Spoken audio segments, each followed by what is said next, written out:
when you think of things that are saturated, I think the separator is always your individual story and personality. That is our separator. Even with AI right now, I'm just thinking of building my company. Anyone can go and create beautiful branding, create incredible emails, create incredible funnels with ChatGPT. It is blowing my mind what we're capable of doing.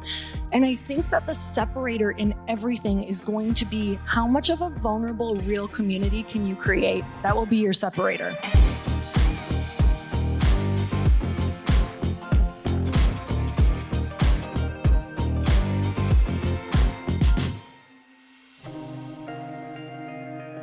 Oh, I'm so excited to be here. This has been like the best day ever so far. Okay. Sounds like it.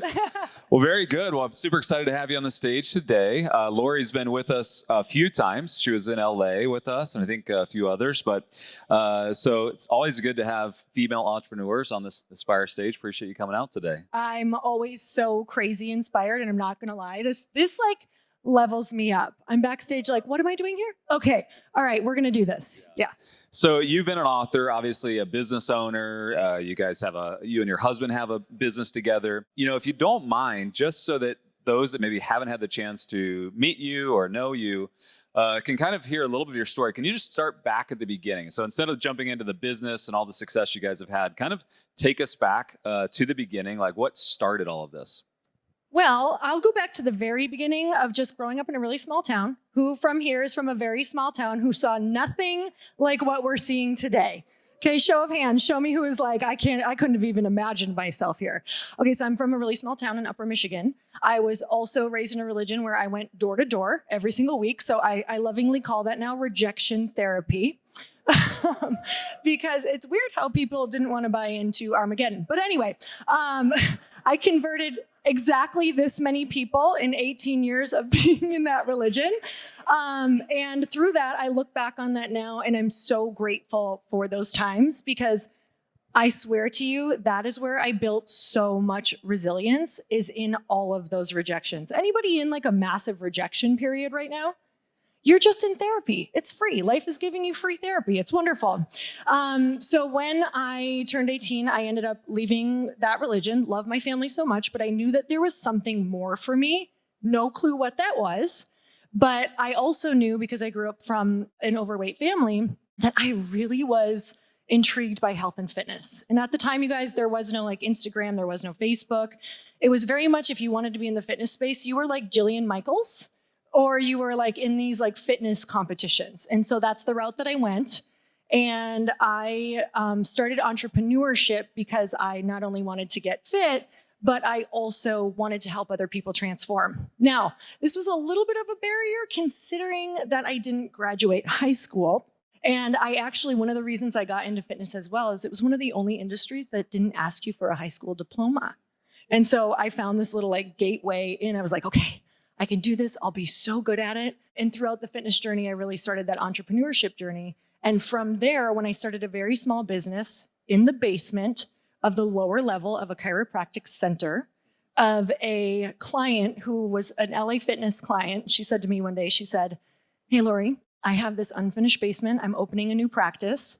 Would you ever want to train me for free while you get your business off the ground? Because you're always telling me that you want to start a business." That's key number one, everybody. Tell everybody that you know that you want what you want to do, because people are the path to make your dreams come true. So tell people in this room. And so because I told her so much, she's like, "Hey, get started in my basement." Now, this was an unfinished basement. It was like studs. It was the wires hanging down everywhere. And I just told people, I said, "Oh, we're in construction. This is going to get done." I had $0 to put into this basement, but that's really where that started. And from that, what I learned is that when people start on that fitness journey, it's kind of like the initial cracking open to more. Anybody in here like had a health journey that all of a sudden, once you get that under wraps, you're like, "Oh, I think I might want to do more. Like, I think I might want to make money or get into business." And so I just noticed this trend with all of the women that I was training, that all of a sudden they start getting their health in check, that now they want to do more. They want to be more. They're kind of like, "Whoa, I think that, this made me feel confident. This made me feel like there's more." And so from there, that started me training people on personal development. And then the personal development piece got me into the entrepreneurship piece because, again, you kind of crack people open with personal development and then they realize they want to make money. So for you, coming from, you said, an overweight family into being now someone who's training someone in fitness and then now transitioning into entrepreneurship, what mindset shifts have had to take place to go from being where you are to then being successful in something that maybe you struggled with? One of the biggest mindset shifts that happened for me is understanding that you don't have to know it all and you don't have to know it all at once. And so I think that looking back from when I was raised, I had the belief that you had to have a certain education, you had to be a certain type of person, you had to have a certain type of support in your life, your family was a certain way in order to do something. And what I slowly learned is that you can build that network for yourself. I built my entire career, everything that you saw in those videos, from rooms like this. No joke, they started in a room just like this. I went to, Tony Robbins, Landmark Forum. Then I started coaching with different people. We did masterminds. I had mentors. I just dove in head first. And I've done that every year now for 15 years. And I can tell you, it is like quantum leaps every year from that. That's awesome. So good. In your book and in a lot of your podcasts and interviews that you do, you talk a lot about tribe. You talk about finding your tribe. So, you talked about the power of networking in rooms like this, but how important is it to also find your tribe and find that group of people that are going to support you and be there with you as you go on that journey?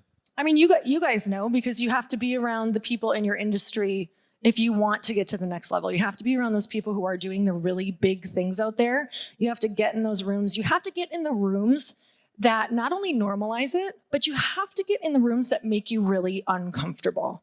Was anybody uncomfortable at all coming here? I would love to just see, honestly, does this make anyone uncomfortable? Thank you. Me too. Me too, actually. Yeah, this is the room that you should be in to grow, and you should seek the discomfort, because what happens is your growth will not happen at home. Right? It never happens when it feels good. It's getting in the rooms. It's seeking that discomfort in that network. But my network has truly been everything. And it's come by way of people in rooms like this, because I'll meet someone and it's already leveling the playing field, and it's finding the people who already have the match for you. It's like you guys are in a giant dating app right now. There's so much that you all have in common. If you talk to each other, you would have so many goals that are similar. You might have a background that's kind of similar. Maybe there's a lot of you in here who have to, your family doesn't necessarily believe in you. Maybe your partner doesn't believe in you. So you kind of came here because you're like, are you my people? I hope you're my people. And so that's the importance of getting in these rooms, is it normalizes what you want to do. I remember when I had started network marketing, I was like, okay, well, is it even possible to make a bunch of money in this? And this was, 15 years ago now. And I remember the first event I went to, I watched the whole morning and couldn't spot myself yet. When there's a lot of people on stage and you're like, okay, that's cool, but she just said she had this college education. That's cool, but she was a nurse, so she must have used her nursing background to share about the supplements. Okay, that's cool, but that woman is so smart and just rattled off so many numbers, and that is not me. Then the afternoon came, and there was a woman who was just like me. It was didn't have the educational background, really struggled, didn't have support in her family. And I was like, that is my proof. And I took that proof and ran with it. I was like, she just proved to me that this was possible. I'm going to learn everything that she did. I'm going to learn from the people in this room. I have to be 100% willing, because she just made that possible for me. And so I think your network is not only did, she was the one who made it possible, but then what happened is those people who I was like, I'm not necessarily that, I get to learn from them. I was like, what's the best way to close people? What are the different, sales tactics, all of these different things. So your network is everything. I would be exactly 0 places without my network, because I just learned that you have to ask. You have to ask everything, and you have to be willing to show up vulnerably in those conversations. Because I will tell you, once I got into a company where I had to raise money, I had never done that before. Once I, had to even learn how to do a products company, I had never done a product company before, which my company now is a product company. I would get on these phone calls with these different men, because that's a lot of who is in the CPG space, or that's who knows how to raise money. Because when I first started, I looked around and there weren't a lot of women who were doing that. And so when I would get on these phone calls with these guys, the last thing I wanted to do was be like, I don't understand any words you're using. But I had to do that over and over again. I was like, okay, so what does LTV mean? What does CPG mean? Okay, what does, just EBITDA mean? All of these questions that you have to be willing to get super vulnerable in order to grow. And I think that that's been one of the biggest things for me to learn is you can't get to where you want to be without paying the price of embarrassment. You can't get to where you want to be without paying the price of public failure daily. You have to pay that price, but it is so worth it because you're already sitting in worst case scenario. You're already sitting in your worst case right now because you're not yet the person that you see in your head. And that's the most painful spot you can be because you know what you're capable of. And the people in this room are going to be the ones who are going to hold you to that standard and hold you to that, fire of who you want to be. But you have to tell them. You have to tell them what you want. You have to make an agreement. And that's one of the biggest things in networking is you can't just come in this room and expect that you're going to leave with friends or go, you know what? They talked about building your network and these were my people, but I didn't feel that. Like I left and I didn't have that. You have to be active in these spaces. You have to go up to people and say, hey, I need accountability, or hey, did you join that mastermind? Or hey, are you going to the next event? Let's hold each other accountable in between. Let's make some small goals in between that we do so that we make sure we're showing up as the people that we want.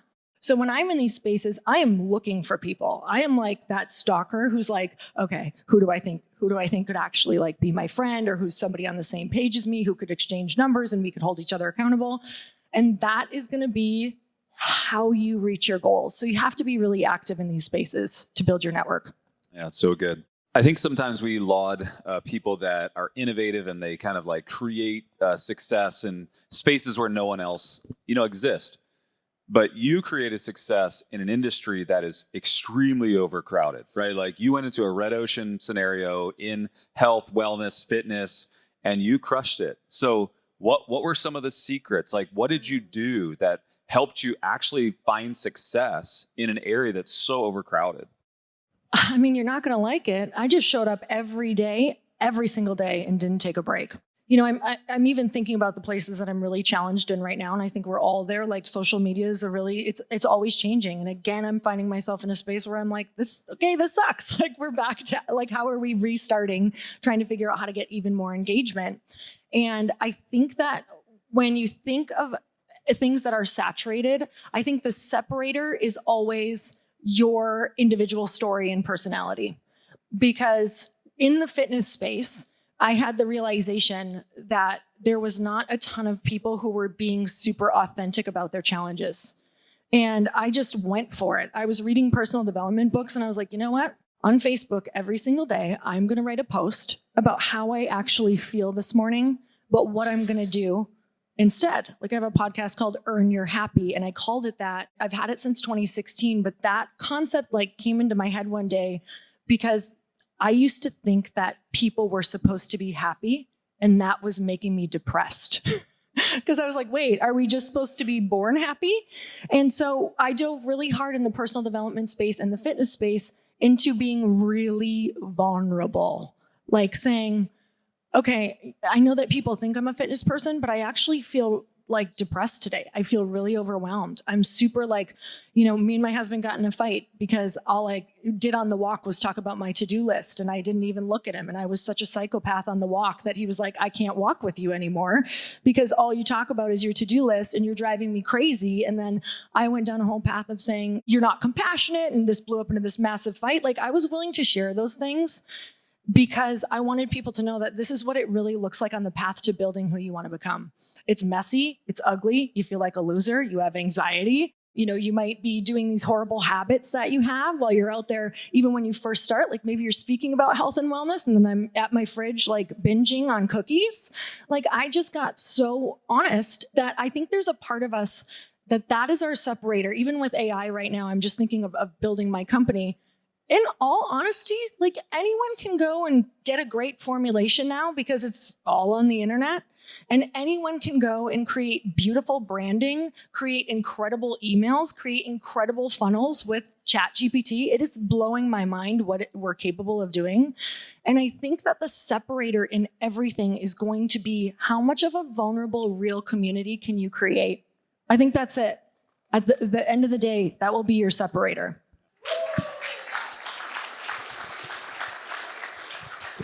You have created a new company, Glōci, and obviously that's a space that has some competition in it. If you don't mind, kind of explain the brand to the audience, but also what gaps did you see in the marketplace that made you actually want to go into that space? Mm-hmm. Great question. Glōci is a skin routine you can drink, so it's essentially a skin first hydration stick that is a supplement for your gut and your skin. So it's really the concept of beauty from the inside out. But I wanted to use a method that people were already used to doing. So essentially, I saw a space for hydration for women because, I came from a world of being an athlete. And then when I kind of got out of that, of course, I still love to work out and do all the things. But I was like, I'm not really doing these extreme workouts anymore, except I was still drinking these extreme workout sticks. And if you've ever looked at hydration sticks, almost all of them are created for performative athletes and extreme athletes. So I looked down at my hydration stick and I was like, why does this have 1,000 milligrams of salt in it? I'm drinking 3 of these a day and a ton of sugar. And I was like, this is not helping my skin and this is not helping my goal of feeling lighter, hydrating deeper, and glowing every single day. That is the tagline for the company, and that is what I wanted. I feel like I could create something that could do so much more. Now, in the midst of this, I had started a bunch of other companies. So mind you, came from the health and wellness space, really got into business for 10 years. And what happens when you first get really busy in business? What happens? Your health and fitness routines and goals kind of go out the window? Yeah? Raise your hand if you're just I am everything is out the window right now. Okay. I see you. Same. I'm I am a health and wellness person and I have a cupboard full of supplements and full of shakes that I am not even touching. I go in there and I'm overwhelmed. I'm God, I'm so tired. I can hardly do anything. And so I wanted to solve those 2 problems of a hydration stick that did more for you. And then also with this idea in my head of if I only do one good thing for me a day in the morning, what would it be? And so I created Glōci off of that. I just kind of put everything that I wanted in that stick, but also to support the goals of women. I don't know anyone in here, and I think you'd be lying if you said you don't want to feel better and look better. And so that's what we created it with.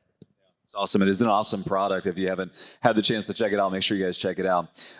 Last question, and then we'll kind of open it up for kind of last statements, but you work with your husband. And I think that that's a lot of the conversations you guys have with people. I was talking to him backstage. And what are some tips because I know a lot of entrepreneurs in here, they're going through it. They're spending time with their spouse. They're building businesses with their spouse. What tips do you have for those that are working with their spouse or starting something with their spouse? Oh man. Okay. This is a rough one. So we've had great times. We've had horrible times. We've fought like cats and dogs. Sometimes we get along great with it. I love working with him now because we've learned how to do it. We have an elite mastermind together. We have a mentoring group that we do together. We've done network marketing together. We've done a lot of different things together. And in the beginning, what happened is that him and I didn't necessarily know what our lanes were. So we were kind of both doing everything. Anyone in here just kind of both trying to figure it out, dabbling in everything. Okay. So what would happen is that we would be over talking on each other, and we would be kind of getting angry at each other, and me wanting to do something one way, him wanting to do something another way, and just ending up arguing a lot. And another thing was we were speaking 2 totally different languages. He came from mortgage and finance industry. Think of this, do anyone remember the movie Boiler Room? That was what my husband was used to. So I'm all at home, learning about meditating and being a magnet. And he comes, I'm like, oh, I just meditated. I have this event. I want 500 women there. He's like, what are you doing about it though? Like, what are you actually doing about it? And I'm like, oh my God, you're like killing my bubble. Like it was a whole huge thing, you guys, that like, I really felt like I was like attracting people. And he was so mad at me. Like he would just be like, this isn't going to make any money. So we just fought more. And so we sat down one day, we were kind of starting to dabble in a lot of personal development books. And we sat down and had this realization that we are speaking completely different languages. You know, I'm speaking English, he's speaking Greek. Like we had to translate what we were saying. But here's the key.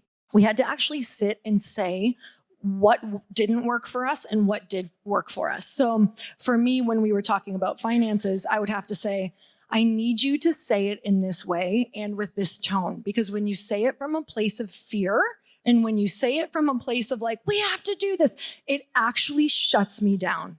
Like I shut down and walk out of the room. Like that was my, childhood avoidance. Like that was literally what I did. So we go back to like those like ways of being when we were a kid, and we just shut down when things don't work in a couple. And so we had to do so much role playing. Like we still have to do that sometimes because we're back working together a lot. But now that we understand each other's roles and what we're good at, and also like he kind of does his meetings and his stuff separately with the team, then I'll do my stuff and my meetings separately. And then we come together once we're like very grounded in what we're doing and we've already made decisions, so that there's not a lot of like this back and forth decisions in his stuff that I'm present for because I just can't keep my mouth shut. So I just stay out of it. So I've learned those places to like stay out of. I've also learned to really respect him, and he's really learned to respect me. Like if there's decisions that I'm making, thank you so much. We love this clapper over here. If there's decisions that I'm making that I feel stronger on than him, like sometimes we'll use a point system, like a number system, like, okay, you seem really passionate about this and we're fighting about it. Like scale 1 to 10, how passionate are you? If I'm like a 10 and he's a 6, I win. Like if I'm like, no, I can't let this one go. And so if that's, something that he's a 10 on, I'm like, okay, take it, run with it, do you? Because I know that when someone has that much passion, it's actually going to go better than if I don't.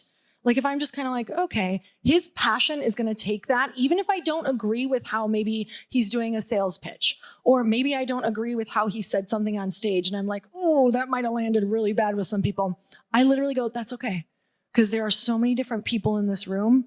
And just like how some of you are resonating with me and some of you are going to resonate way more with other people, that's the power of understanding a partnership, is going, we actually don't want to be totally aligned. We actually want to be hitting these different places in people's lives and these different emotions multiple different ways throughout the day. So it's really good when you have a partner that's different than you. And that even kind of gives you that little cringy once in a while. You're like, oh, good, because it's actually working. It's actually working in certain ways. Awesome. So last kind of comment, you've got a room of thousands of entrepreneurs. What is just one piece of advice that you'd give to a female entrepreneur in here that's getting ready to chase her dreams, or she's in the middle of struggle? What's just one last piece of advice for a female entrepreneur? I'm going to give you tangible advice. Go get a mentor or get in a room with people who have done exactly what you want to do before, because they are going to have the path. They're going to give you all of the answers. They're going to tell you all their failures. But one of the most important pieces of that is that it's going to make your comeback rate so much faster. Like Chris was literally on the phone. My husband is backstage. He was on the phone with one of the people that is in our mastermind. And she was having a horrible experience. Like she had something happen in her business and something happen in her family simultaneously. And what happened in a 20-minute phone call on the way back down here could have been the difference of her quitting entrepreneurship completely if she wouldn't have had someone to call and go, this is normal. Here's what we're going to do. Let's put some strategy behind it. Like let's look for some other people we can pair you up with who've had a similar experience. And literally in 20 minutes, she came back. Rather, imagine if we did that alone. It'd be like, I'll see you in a month, maybe. Like I'll see you in 3 months. And in business, like you have to move fast. Success loves speed. So speed happens in these rooms just like this. Speed happens in these smaller masterminds. It's game changing. Thank you so much for being with us today, ladies and gentlemen. Lori Harder, let's give her a hand. Appreciate you so much. Thank you. Keep it going for Lori, everybody.